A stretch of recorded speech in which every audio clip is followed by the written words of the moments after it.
అందరికీ నమస్కారం. ఈరోజు గౌరవ ముఖ్యమంత్రి వర్యులు మాజీ ముఖ్యమంత్రి వర్యులు వైఎస్ జగన్మోహన్ రెడ్డి గారి ఆదేశాల మేరకు మా విశాఖపట్నం కింగ్ వైఎస్ఆర్సీపీ జిల్లా అధ్యక్షులు అలాగే ఉత్తర నియోజకవర్గ సమన్వయకర్త అయినటువంటి ఒక రథసారథిగా ఉంటూ విశాఖపట్నాన్ని వైఎస్ఆర్సీపీని ప్రగతి పదంలో నడుస్తున్న మా అన్న శేఖరాజు గారి ఆశీస్సులతో నాకు ఈరోజు 55వ వార్డు అధ్యక్షులుగా నియమించారు. ఇందుమూలంగా మర్యాదపూర్వకంగా కలవడానికి వచ్చాను.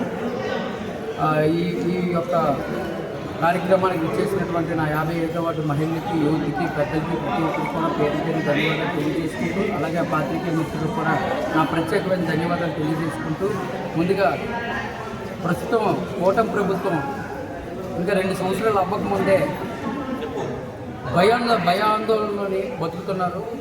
కూటమి అనగానే ఒక ఇంట్లోనూ ఒక మేనేజ్మెంట్ జరిగితే ఎలా ఉంటుంది, నలుగురు కలిపి మేనేజ్మెంట్ చేస్తే ఎలా ఉంటుందో ప్రస్తుతం ప్రజలు గమనిస్తున్నారు. ప్రతి ఒక్కరికి కనీసం 5 సంవత్సరాలు అవ్వకుండా సంవత్సరంలోనే వ్యతిరేకత వచ్చింది.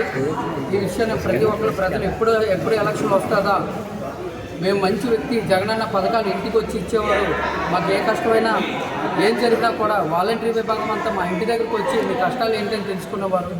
రీసెంట్లీ మొన్న తుఫాన్లు వచ్చేటప్పుడు కానీ ఇంకా ఇతర ఏమైనా వచ్చేటప్పుడు కానీ ఇంటికి వచ్చి మరి వాలంటరీలే నాయకులతో పని లేకుండా ఈరోజు ఒక నాయకుడి దగ్గరికి వెళ్ళి మాకు ఈ సమస్య ఉందని చెప్తున్నా కూడా ఆ నాయకులు అస్సలు పట్టించుకోకుండా చూస్తున్నాగని సీఎం గారు వస్తున్నారు, చూస్తున్నారు లోకేష్ బాబు గారు వస్తున్నారు, ఇవే మాటలు చెప్పుకొని వెళ్తున్నారు తప్ప పేద ప్రజల కష్టాలు ఏంటని లోకల్గా ఉన్న లీడర్లు ఎవరు